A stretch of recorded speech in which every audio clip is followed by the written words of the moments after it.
I will not turn away the punishment thereof, because they delivered up the whole captivity to Edom, and remembered not the brotherly covenant. And so here would be Phoenicia, and they would be a subcategory of the Philistines. And they would have committed the same kind of atrocities to Israel, which would be taking captive Israel and selling them to Edom. And God said, I will send a fire on the wall of Tyrus, which shall devour the palaces thereof. Okay? Now we deal with Edom. Verse 11, Thus saith the Lord, For 3 transgressions of Edom, and for 4, I will not turn away the punishment thereof, because he did pursue his brother with the sword, and did cast off all pity, and his anger did tear perpetually, and he kept his wrath forever. Was Esau wronged by Jacob? Yes. What would God have done regarding Esau's birthright if Jacob had not stolen it?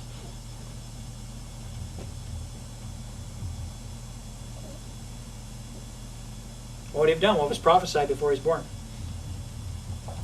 About the younger and the elder. The younger shall serve the elder. Yeah.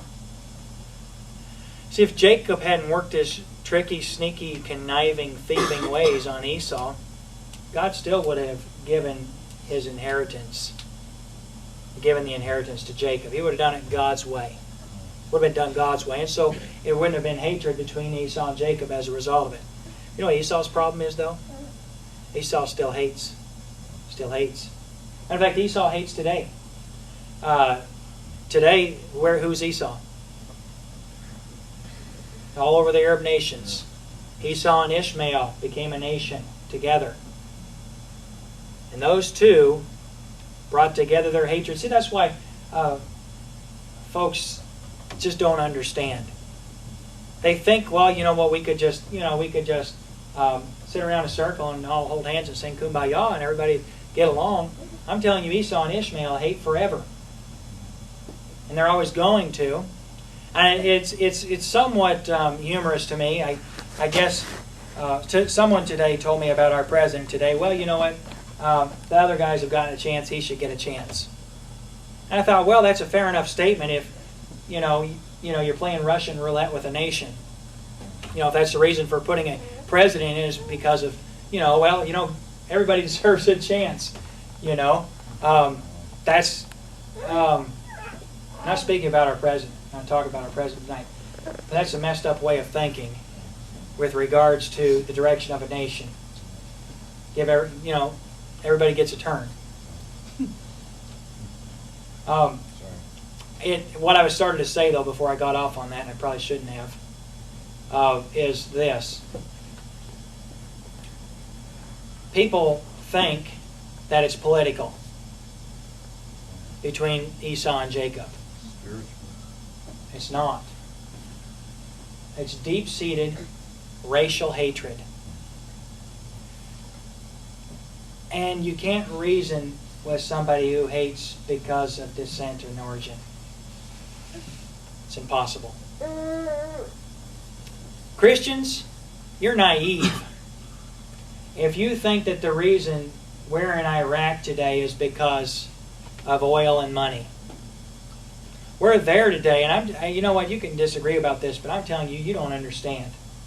You can disagree about this all you want to. We're there because people want to kill us because we're not Muslim. And it's because of Esau and Ishmael and hatred.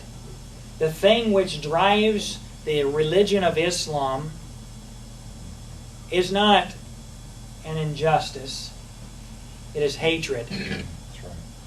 Matter of fact, you test this and try this. You sit down with somebody who hates Israel and you ask them what would satisfy their hatred. What would satisfy your hatred? You know what would satisfy them? Extermination. Extermination. If they will exterminate themselves, I'll stop hating them. It's not about land. It's not about location. It's not about politics. It's about hatred. And God said, I'm going to judge that. For 3, no, for 4, and 5 and 6 and 7 and 8 and 9 and 10.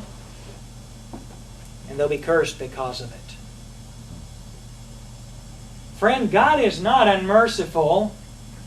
God is long-suffering, but God is also righteous, and He must judge. Verse 13, He addresses Ammon. Remember what the Ammonites did? Well, there's something more specific here. For the transgression of the children of Ammon, for 3 transgressions of the children of Ammon, in verse 13, I will not turn away the punishment thereof, because they have ripped up the women with child of Gilead, that they might enlarge their border. What does ripped up the women with child mean? They took sword and ran people when they're pregnant. Ethnic cleansing. Ethnic cleansing. Too many of them, and so we'll abort.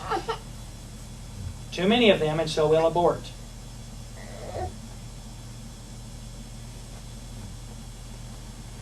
America ought to be destroyed for the same sin. America's not Israel. I don't think it is. I don't make one the same as the other. I do not equate God's covenants to Israel to America. But my friend, I'm telling you, based upon the holy nature of God, that the murder of the innocent is unconscionable and will meet consequences. Friend, we ought to pray for God's mercy and not take revenge, because God will judge. Matter of fact, what about revenge? Look at verses. We looked at that with Edom. Edom's problem was they were trying to take revenge. Look at verse 14. But I will kindle a fire in the wall of Rabbah, and it shall devour the palaces thereof with a tempest in the day of the whirlwind, and their king shall go into captivity, he and his princes together, saith the Lord.